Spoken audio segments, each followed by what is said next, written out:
خبازة نبات معمر له أوراق مخصرة من 5 إلى 7 فصوص محززة الحواف. الأزهار بنفسجية مائلة للزهر، وتتجمع الأزهار في عناقيد وتظهر في أول الصيف وحتى منتصف الخريف. تحتوي الخبيزة على فيتامينات سي، بي 12، بي 9، فيتامين A، وبي 3، وبي 2، وبي 1، وبي 6. وكما تحتوي على مركبات فينولية ومعادن ضرورية للجسم كالبوتاسيوم، المغنيسيوم، الزنك، الحديد، غنية بالألياف. أما استخداماتها فتستخدم منها الأزهار والأوراق المجففة والنبات المزهر الغض والطازج.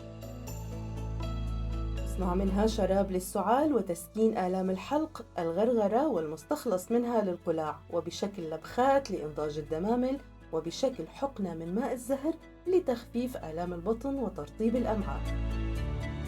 تعتبر أوراقها مدرة لحليب المرأة المرضع، ومنقوع أوراقها يزيل حصوات الكلى ويحد من الالتهابات التي تصيب الأمعاء. تفيد بتخفيف الإمساك حيث أنها تلين أغشية الأمعاء الغليظة.